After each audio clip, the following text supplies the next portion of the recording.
Namaste, and welcome to our continuing series on the life divine with our beloved Ranga. We are continuing in the chapter, The Origin of Falsehood and Evil, beginning with the paragraph, Error by itself, however, would not amount to falsehood.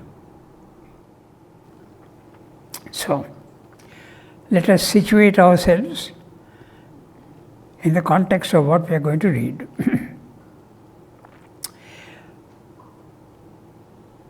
There is an involution and there is an evolution. In the involution, you are starting from knowledge, consciousness, Satchidananda, and it is manifesting itself. So, Satchidananda is consciousness. It knows exactly where it is going. In fact, it is creating its own path and coming down.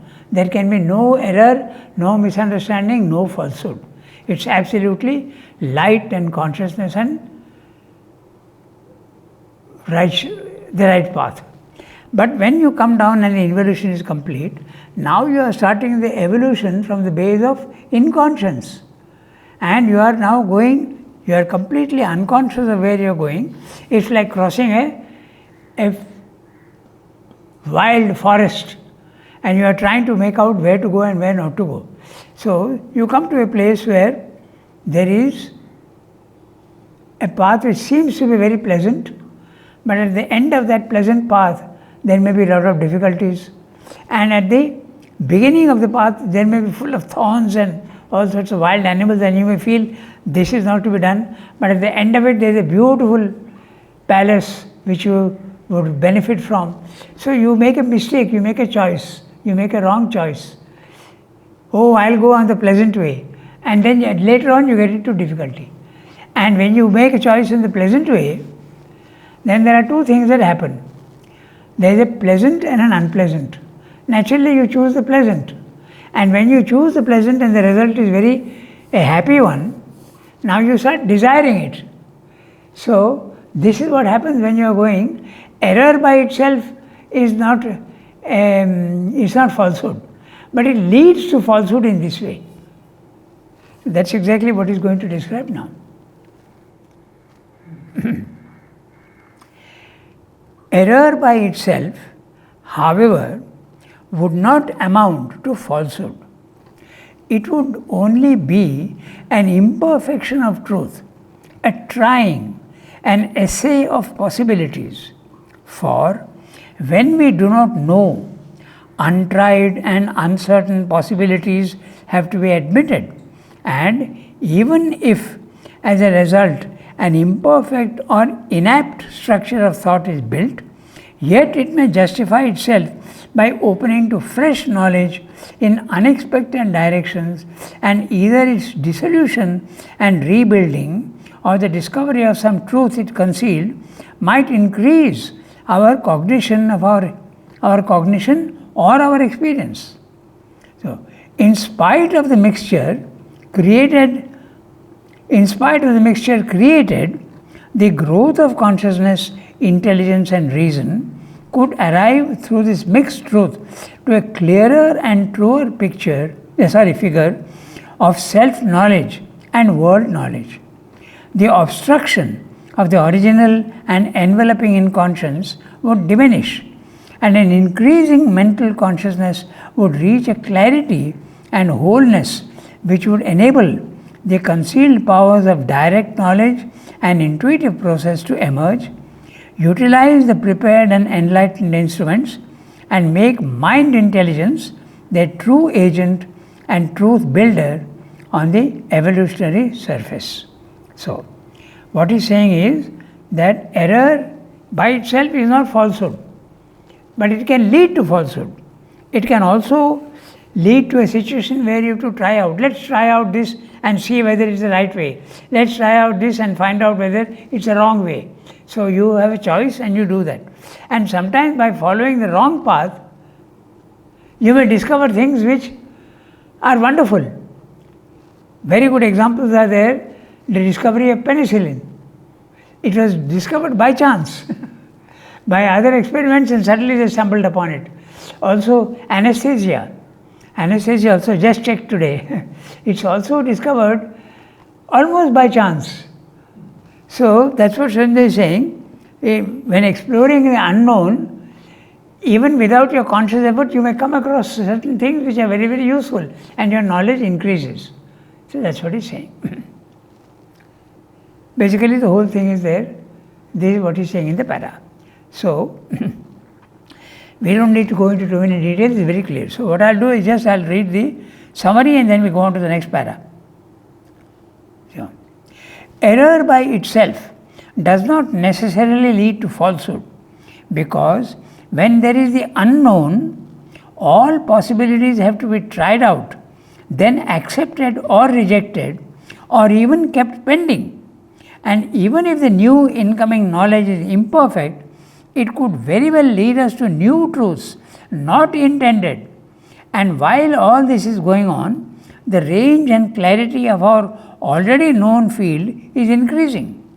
With the growth of knowledge and consciousness, even with errors, the resistance of the density of the surface inconscience will diminish, and the outer instruments of body, life and mind will be prepared for a better reception of the intuition, constantly trying to guide, impel and urge towards the truth. So this is what he has said. Now complications come. So we'll read the next para.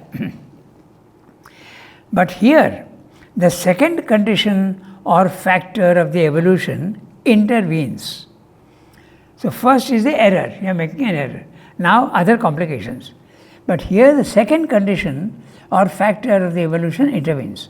For this seeking for knowledge is not an impersonal mental process hampered only by the general limitations of mind intelligence. The ego is there, the physical ego, the life ego, bent not on self-knowledge and the discovery of the truth of things and the truth of life, but on vitals. No, I think I missed a line, no? No. But on vital self-affirmation. Yeah. The ego is there, the physical ego, the life ego bent not on self-knowledge and the discovery of the truth of things and the truth of life, but on vital self-affirmation. A mental ego is there also, bent on its own personal self-affirmation and largely directed and used by the vital urge for its life desire and life purpose. So, these are all, sometimes using the word bent, the tending towards, its own preference in that sense. For as mind develops, there develops also a mental individuality with a personal drive of mind tendency. Now he used the word tendency. He has used the earlier word bent. A mental temperament, a mind formation of its own. This surface mental individuality is egocentric. It looks at the world and things and happenings from its own standpoint and sees them not as they are, but as they affect itself. In observing things, it gives them the turn suitable to its own tendency and temperament, selects or rejects, arranges truth according to its own mental preference and convenience. Observation, judgment, reason are all determined or affected by this mind personality and assimilated to the needs of the individuality and the ego. Even when the mind aims most at a pure impersonality of truth and reason, a sheer impersonality is impossible to it. Even the most trained, severe and vigilant intellect fails to observe the twists and turns it gives to truth in the reception of fact and idea and the construction of its mental knowledge. Here we have an almost inexhaustible source of distortion of truth, a cause of falsification, an unconscious or half-conscious will to error. That's very interesting, we'll discover that, we'll discuss it. a half-conscious will to error, an acceptance of ideas or facts not by clear perception of the true and the false, but by preference, personal suitability, temperamental choice, prejudgment. Here is a fruitful seed plot for the growth of falsehood, or a gate or many gates through which it can enter by stealth or by usurping but acceptable violence. Truth too can enter in and take up its dwelling, not by its own right, but at the mind's pleasure. So, now he is saying the ego comes in. And when the ego comes in, there is always a starting point. I want this for my own benefit. And this ego is not one. There is a physical ego, there is a vital ego, and there is a mental ego. The physical ego wants always comfort and pleasure. The vital ego wants insistence and dominance and prevailing over everybody else. And the mental ego also is always asking for truths which suit its own purpose, not the real truth. And so they are saying, even with the most objective and trained intellect, absolute objectivity is impossible for it. When is it possible? When you leave the body-mind life and go to the spiritual plane of consciousness in the self, and you become the witness self. When you are witness, you are only watching without judgment. But he's very strong here, very strong about this ego. Yes, absolutely. So long as the ego is there, you are absolutely bound to your body-mind life. There is no way out. Okay, so that's what he's saying. Okay, so very interesting, and some of the words are also interesting. We'll have a look at that. Okay. So here, the second conditional factor of the evolution intervenes. For this seeking for knowledge is not an impersonal mental process hampered only by the general limitations of mind intelligence, but the ego is there. It's not only the defects of the mind, but the ego is there. And what is the ego? Remember? Self-centralization, thinking that you are the center of the universe, the sense of separation from everybody else. So, the ego is there, and the ego is not one, it is triple.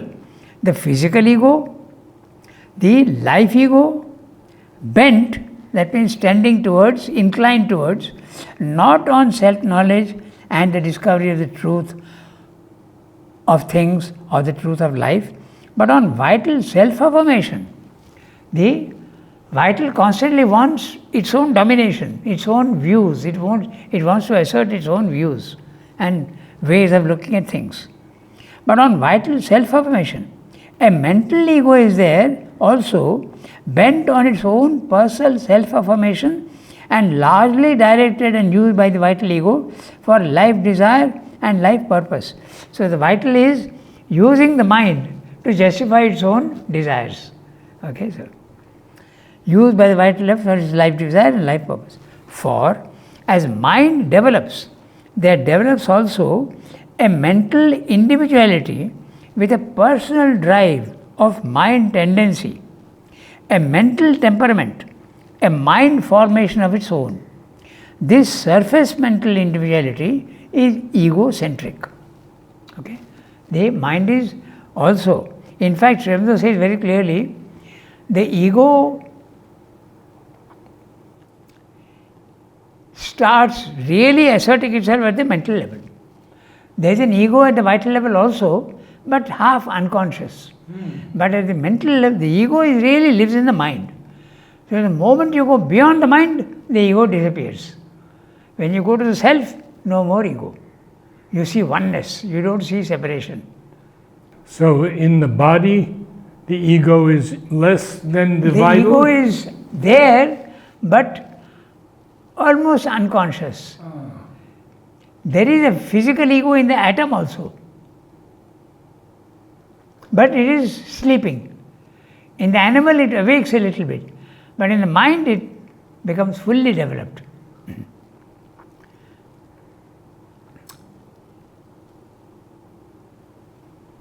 Yeah, it looks at the world, this surface mental individuality is egocentric. It looks at the world and things and happenings from its own standpoint and sees them not as they are, but as they affect itself. What is the effect on me? Whether pleasant or unpleasant. If it is unpleasant, I reject. It may be true, but I reject. And the pleasant may be false, but I accept. That's how error leads to falsehood. Okay, so own tendency affects itself. In observing things, it gives them the turn suitable to its own tendency and temperament, selects or rejects, arranges truth according to its own mental preference and convenience. Observation, judgment, reason are all, note these three are characteristics of the mind. Observation, judgment, reason. None of them belong to the vital. Okay? So, are all determined or affected by the mind personality and assimilated to the needs of the individuality and the ego. So, observation, judgment and reason you are using for your own benefit. Even when the mind aims most at a pure impersonality of truth and reason, a sheer impersonality is impossible to it. Even the most trained, severe and vigilant intellect fails to observe the twists and turns it gives to truth in the reception of fact and idea and the construction of its mental knowledge. Here we can give an example in the ashram itself how mother's actions nobody understood. They would always find fault with it, but if they go to a higher level of consciousness, they would see the reason behind mother's actions. But they never understood because she is acting from a superior plane of consciousness, and with the mind, when you are judging false. You are not judging rightly. I was reading the other day how Mother was saying, read Sri Aurobindo by subject. And if you read by subject all that he has written, you'll find many things that seem to be contradictory. That's right. But in the end, they all That's right. work together. Yeah. So when you are in the mind, you are seeing dualities. So you don't see the truth, you see only dualities. That's the whole problem. Now, now he's saying because of that, here we have an almost inexhaustible source of distortion of truth, a cause of falsification, an unconscious or half-conscious will to error. Now note that. Yeah. The time comes when you are willing, even when you know something is wrong, yet you want it, because it is pleasant. This is famous all over the world and throughout history. I know the right thing to do, but I choose the wrong. This is all the philosophers have been saying right from millions of years, not millions, thousands of years. Okay. I know the right, but I don't know how to do it. Okay, so these are the willing. Okay. So now he is using a very interesting image. Okay, he says, here we have an almost inexhaustible source of distortion of truth, a cause of falsification, an unconscious or half-conscious will to error, an acceptance of ideas or facts not by a clear perception of the truth and the false, but by preference, personal suitability, temperamental choice, prejudgment. All these things come in. I'll choose what is pleasant. I don't choose what is unpleasant, even if I find it is the truth. I won't choose it.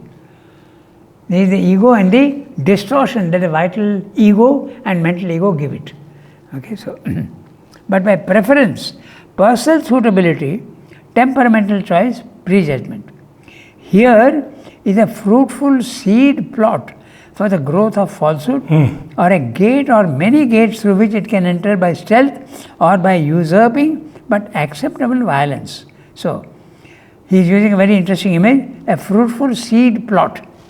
You are interested in plants, so you want to make, you have a plot, a small plot where you put seeds, and then when they grow, you transplant them.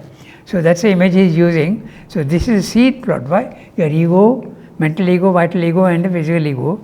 And this is the seed plot, and what is it growing? It is growing falsehood, or a gate or many gates through which it can enter by stealth or by usurping but acceptable violence. Sometimes you know that you are violently doing something which you should not do, but it is acceptable because that's what I want. So, acceptable violence. Truth too can enter in and take up its dwelling, not by its own right, but at the mind's pleasure. If the pleasure is, if the truth is pleasant, I accept it. But usually the falsehood is more pleasant. So that's what happens. Okay. So I read the para, summary of the para, and go to the next one. So we have said that error need not necessarily produce falsehood, but now with the growth of mind, ego enters the stage and the drama of error becoming falsehood becomes a reality. How? The first condition and obstruction to knowledge and consciousness is the ignorance and the density of the surface consciousness, largely determined by the inconscience.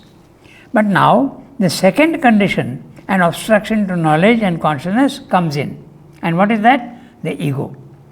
The evolution is not a pure seeking for knowledge based on impersonality and objectivity.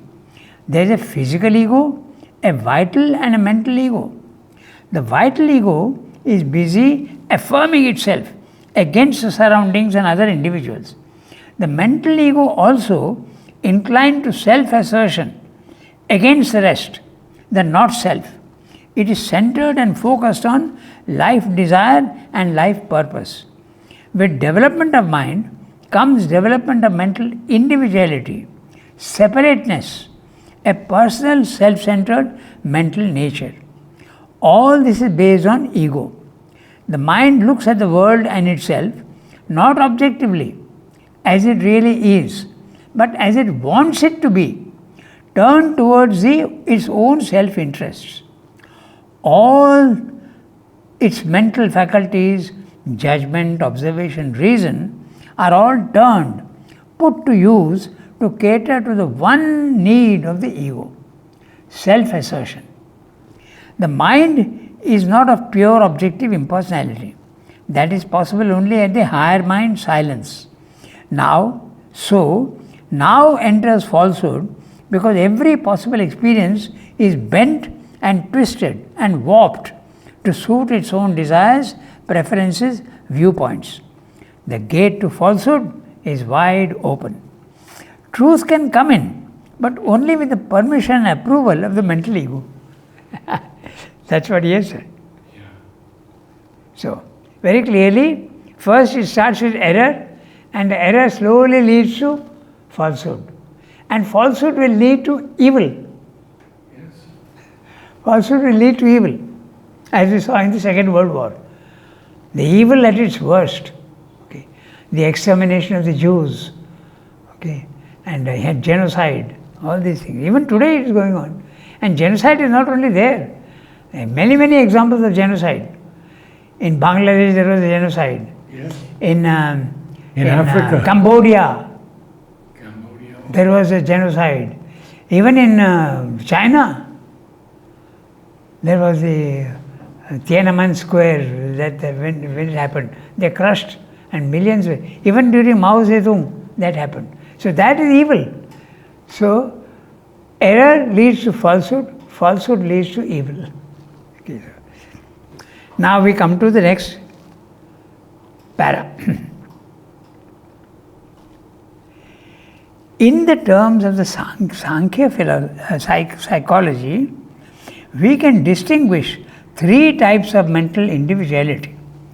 That which is governed by the principle of obscurity and inertia, first born of the inconscience, tamasic. That which is governed by force of passion and activity, kinetic, rajasic. That which is cast in the mold of the sattvic principle of light, harmony, balance.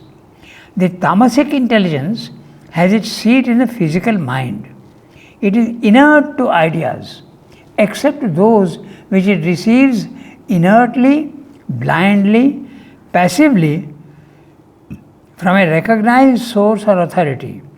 Obscure in their reception, unwilling to enlarge itself, recalcitrant to new impulse, conservative and immobile. It clings to its received structure of knowledge, and its one power is repetitive practicality. But it is a power limited by the accustomed, the obvious, the established and familiar, and already secure. It thrusts away all that is new and likely to disturb it.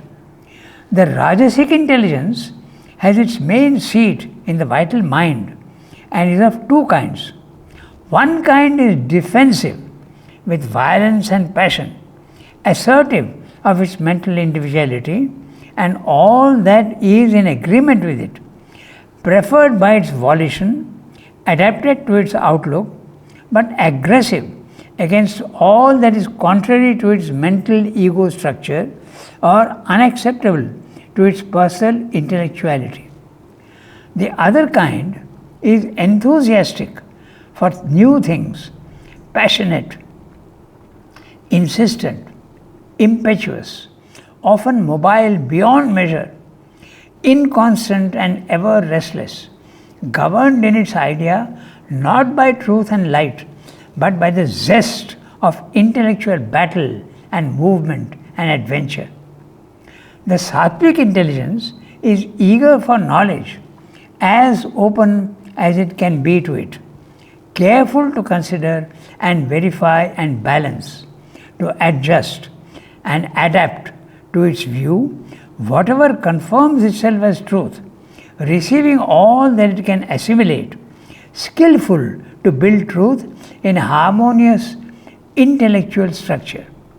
But because its light is limited, as all mental light must be, it is unable to enlarge itself so as to receive equally all truth and all knowledge. It has a mental ego, even an enlightened one, and is determined by it in its observation, judgment, reasoning, mental choice and preference. In most men, there is a predominance of one of these qualities, but also a mixture. The same mind can be open and plastic and harmonic in one direction, kinetic and vital, hasty and prejudiced and ill-balanced in another, in yet another obscure and unreceptive.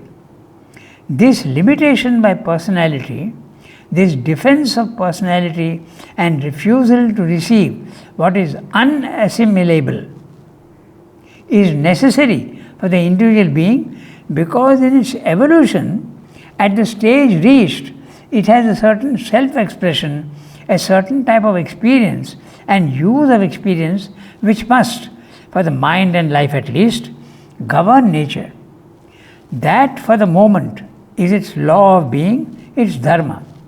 This limitation of mind consciousness by personality and of truth by mental temperament and preference must be the rule of our nature so long as the individual has not reached universality, is not yet preparing for mind transcendence. But it is evident that this condition is inevitably a source of error and can at any moment be the cause of a falsification of knowledge, an unconscious or half-willful self-deception, a refusal to admit true knowledge, a readiness to assert acceptable wrong knowledge as true knowledge. So, very clear what he is saying, okay? And he is saying that the Sankhya philosophy speaks of three principles. He calls the modes of nature: sattva, rajas, tamas.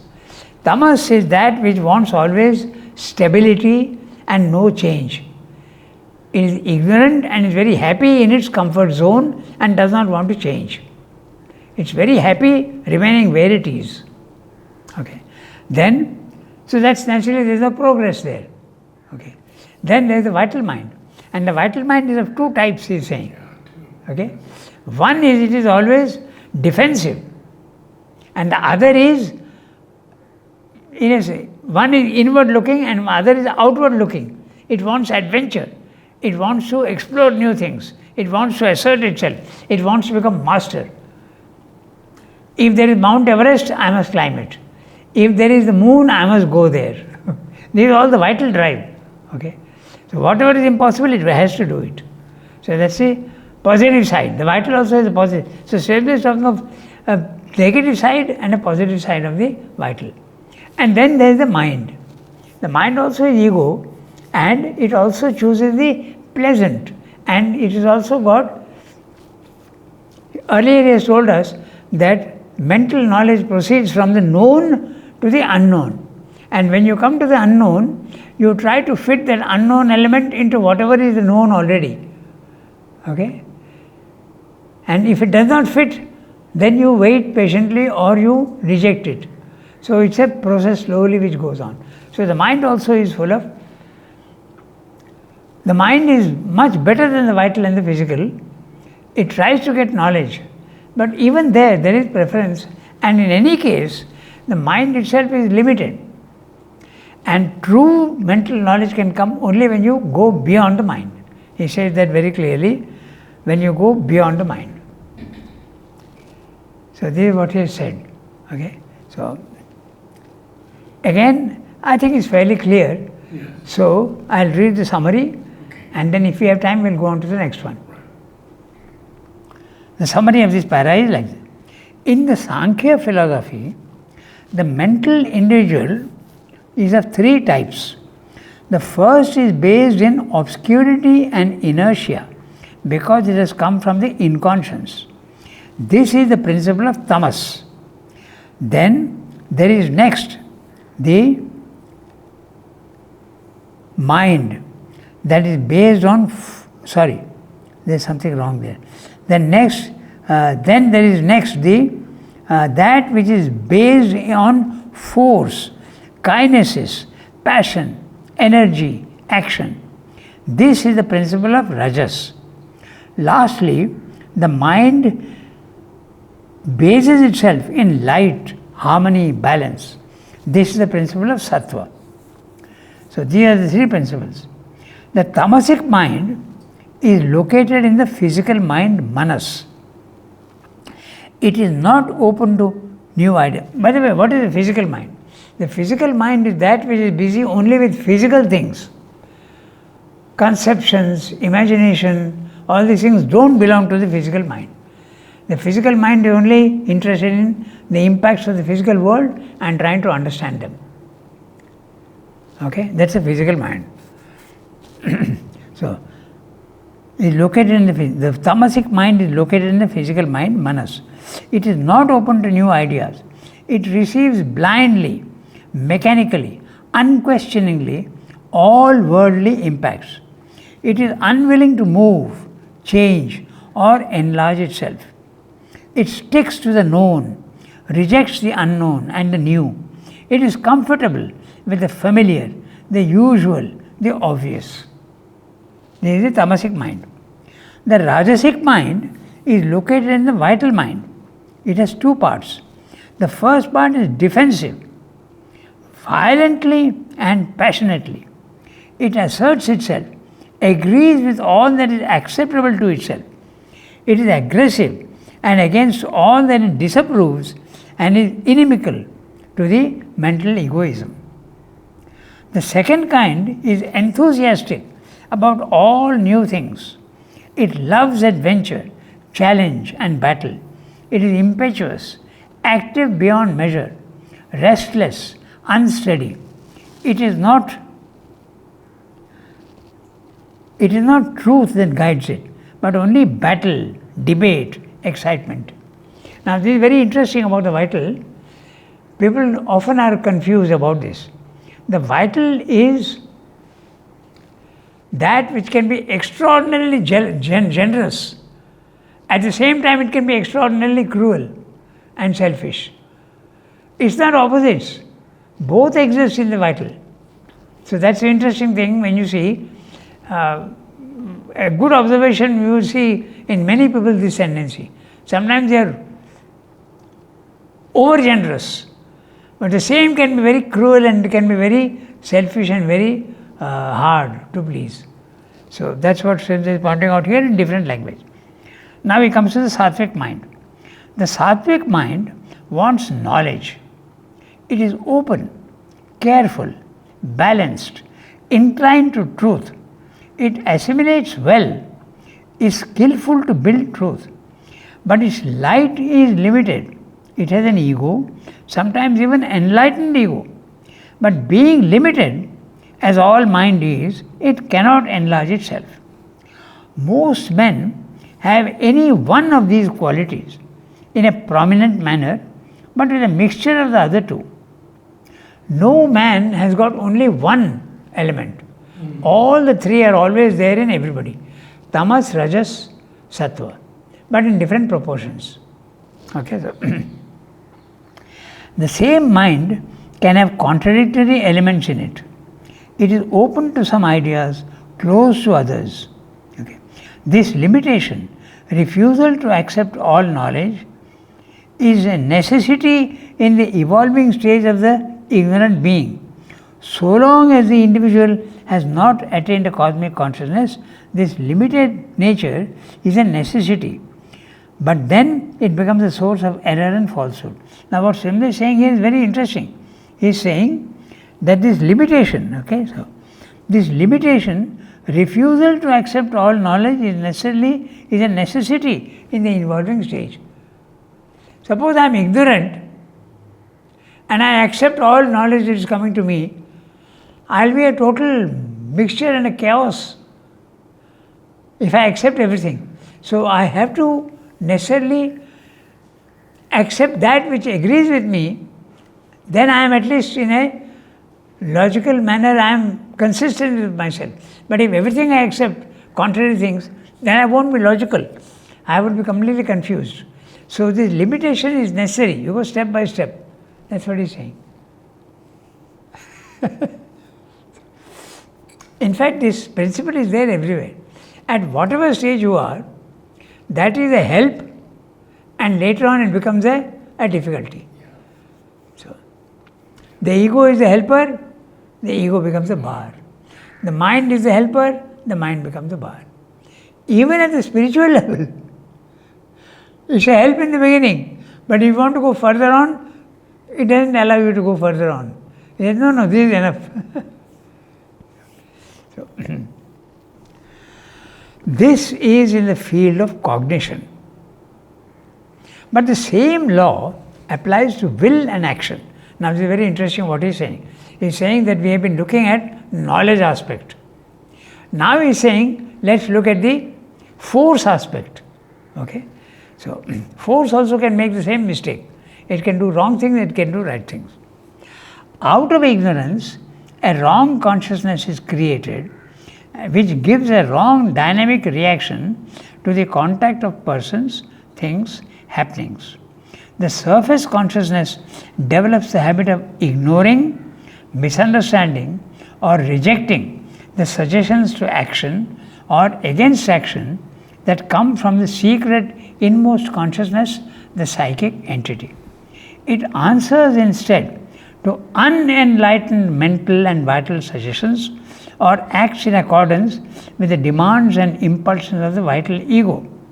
Here, the second of the primary conditions of the evolution, the law of a separate life being affirming itself in a world which is not self to it, comes into prominence and assumes an immense importance. It is here that the surface vital personality or life self asserts its dominance, and this dominance of the ignorant vital being is a principal active source of discord and disharmony, a cause of inner and outer perturbations of the life, a mainspring of wrongdoing and evil. The natural vital element in us, insofar as it is unchecked, or untrained or retains its primitive character, is not concerned with truth or right consciousness or right action.